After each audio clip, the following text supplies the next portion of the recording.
Hi, magandang araw po muli sa inyong lahat for our second reading of the day. Today, tingnan naman po natin kung ano po ang makikita natin sa second reading of the day today. Yan. Kung kanina po, sana napanood nyo na po yung third reading kahapon and yung first reading kaninang umaga. At sana po kayo po ay nakarelate at tingnan naman po natin ngayon kung ano naman po ang makikita natin sa second reading of the day. No? Okay, pili po tayo ng 10. 1, 2, 3, 4, 5, 6, 7, 8, 9, and 10. Tingnan po natin kung ano ang pakiramdam niya right at this very moment on a Saturday afternoon. Tingnan naman po natin kung ano po ang kanyang mararamdaman.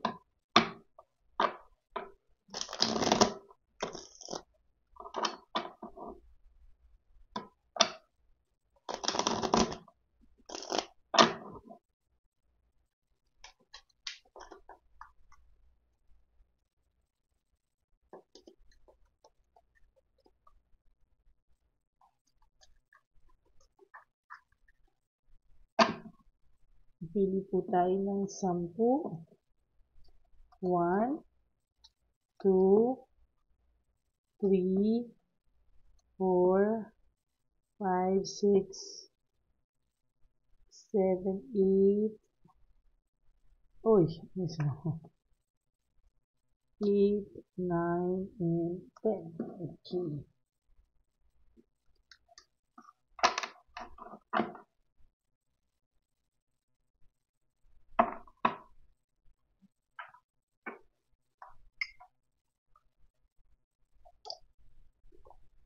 Okay.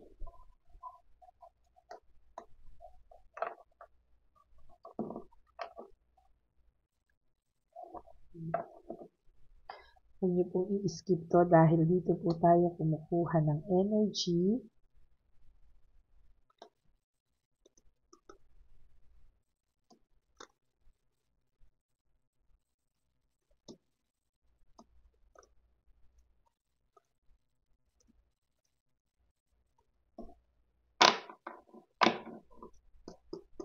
Tingnan na po natin kung ano po ang makikita natin sa reading of today for the second reading today.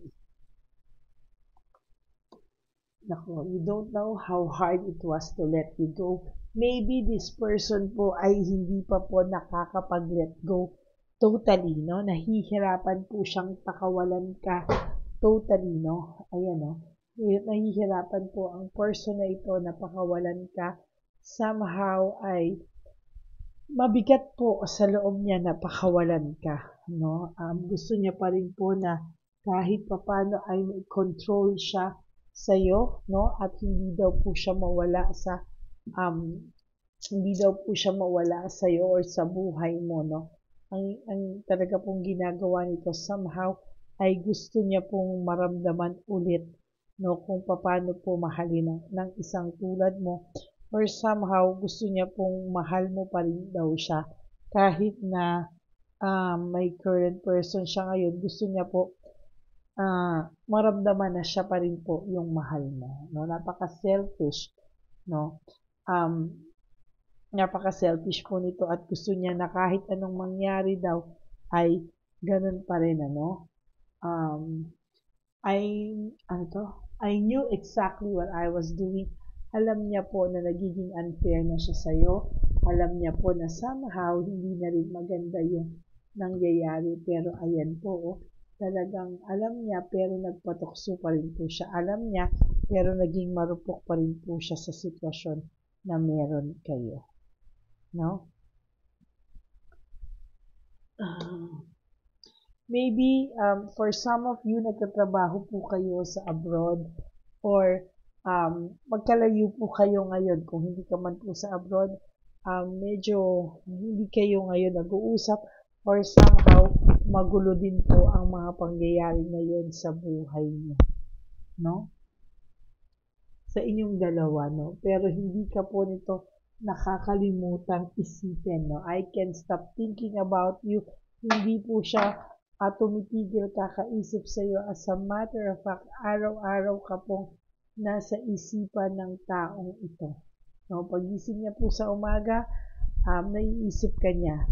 Pag kami ginagawa siya sa lunch, breakfast, lunch, and dinner, merienda, naiisip ka po nitong taong to.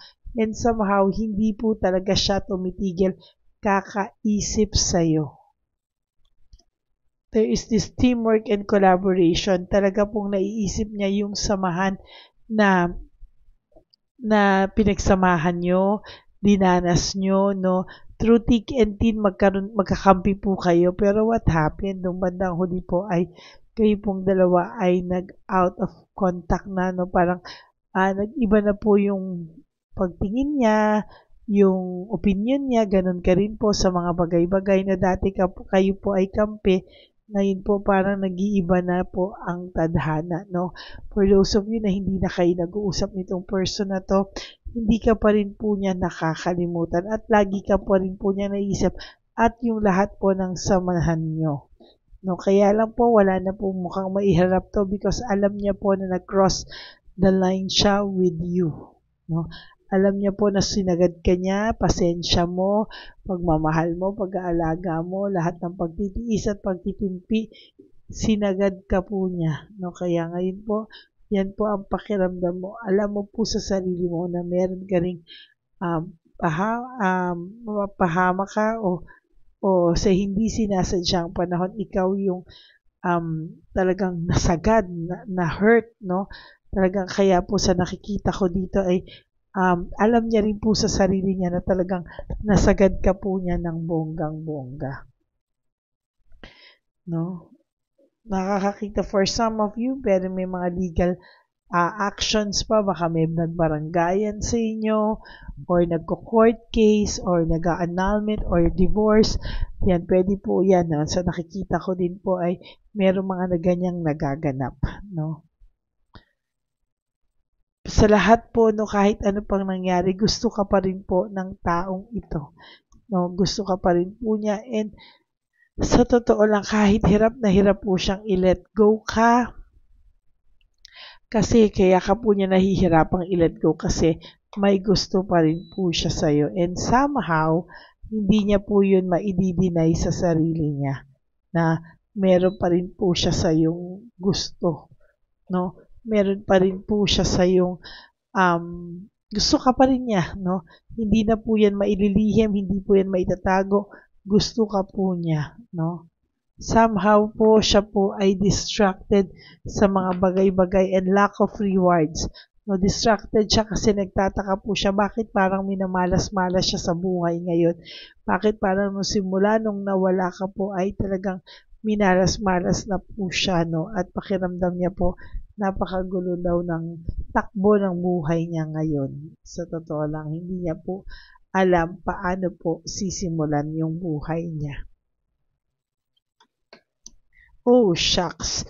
May pagmamahal pa rin. Hindi lang po basta one pala to, no? May pagmamahal po siya pa rin sa'yo kaya hindi ka po niya ma-let go. Kaya mahirap po para sa kanya ang i-let go ka. Mahirap po para sa kanya ang pakawalan ka ng ganun-ganun lang dahil nararamdaman niya po at alam niya po sa sarili niya na mahal ka pa rin po niya. Nahihirapan po siyang mag-let go sa'yo dahil alam niya po sa sarili niya mahal ka pa niya. May reward pong nag-iintay sa'yo. Pwede pong may dumating sa yung bagong tao or bagong opportunity sa iyo na pipiliin mo po over this person, ano? Hindi mo po man maiintindihan yan sa ngayon, pero when you meet the right person na tinakda para sa inyo, I am sure maiintindihan niyo po ang lahat ng dinanas niyo sa taong ito, no? Oh my God, dalawa na.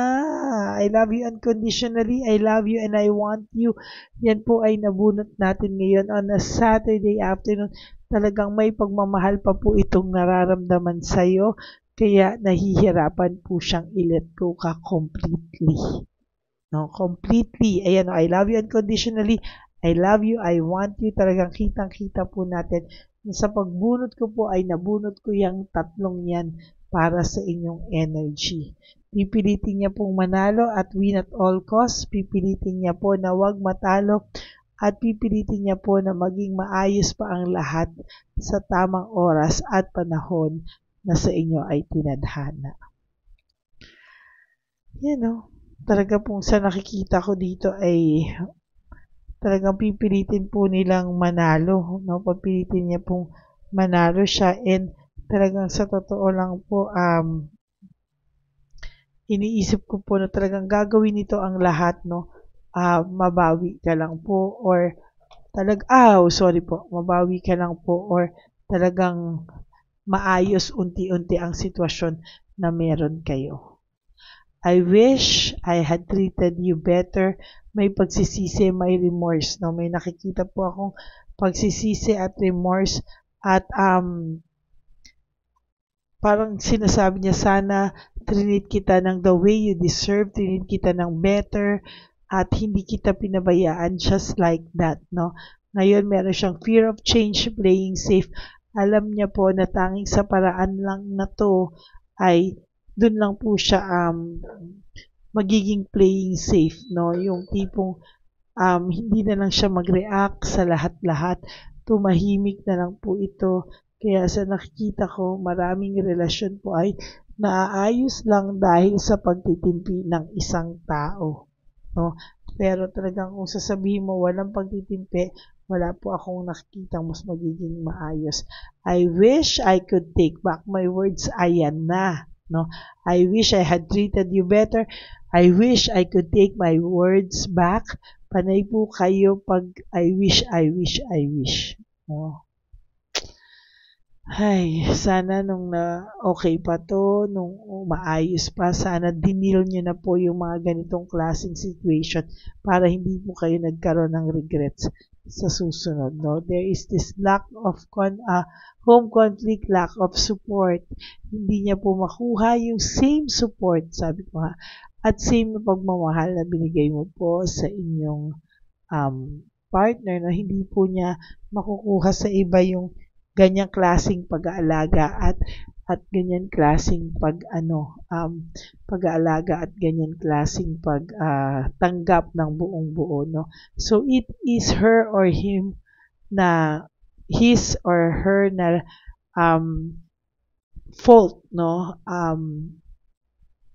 Hindi niya po i-elaborate sa iyo kung ano yung mga fault niya na ginawa sa iyo, pero one thing is for sure, hindi po kakayanin ng lalaki na ito na umalis ka o ng babaeng ito na umalis ka ng bonggang-bongga sa buhay niya. No? Nawala po, I lost myself for a little while, nawala po siya talaga sa sarili at kung mapapansin niyo po, lagi lang itong nakatingin sa kawalan or tahimik lang. Or for some of you, kukulitan, no, magiging makulit para lang po hindi siya yung maging parang dito nagpe-pretend lang din po siya while fake it until you make it, until na maging okay na siya, fully talagang totoong okay na siya. And for your last card, we have burned out and overstress, no? Overstress po siya. Why? Because sa totoo lang po hindi niya po makuhang maisip, no? Bakit daw kaya mo na siyang tiisin na mas gumanda pa yung buhay mo nung wala siya? Siya po ang nababurden sa ngayon, no? Na tipong hindi niya po alam kung ano ang mga next moves niya na gagawin para mapansin mo daw po ito ulit. Okay, so that is your second reading of the day today. Hindi mo alam kung gaano kanya kahirap i-let go dahil may pagmamahal pa po siyang nararamdaman sa iyo. Okay, so that's it for your second reading. I hope na nag-resonate kayo, and if you do, please give me a like and comment down below para naman po alam ko kung ano po yung pakiramdam nyo. And of course, sabi ko nga po, sa aking lahat ng Lady Elena, very loyal and solid friends, family, and subscribers. I love you all from the bottom of my heart. Um, Natutuwa po ako na kahit papano nababasahan ko yung mga reaction nyo. Kaya keep on sending comments lang po. Ano? And for those of you who would like to know if this reading is really for you, you can message me po at Lady Lee Elena. That's Ladyly Elena. Nasa dulo po yan ng ating video. Diyan nyo lang po ako pwedeng makontak. That's my official and only legit FB account. I do random calls and messages sa aking mga solid subscribers. No? So please, no, paki-follow nyo na rin po yung Lady Lee Elena. Okay? So sabi ko nga po sa inyo that life is so short. Don't make it shorter by stressing yourself from all the pains and heartaches na binigay sa inyo ng kahapon. Just surrender everything to the divine universe and just let go and let God write your love story. I will be back for another set of reading for our third and final reading of the day. Huwag po kayo mawawala. Babalik po ako at maraming salamat po. Bye!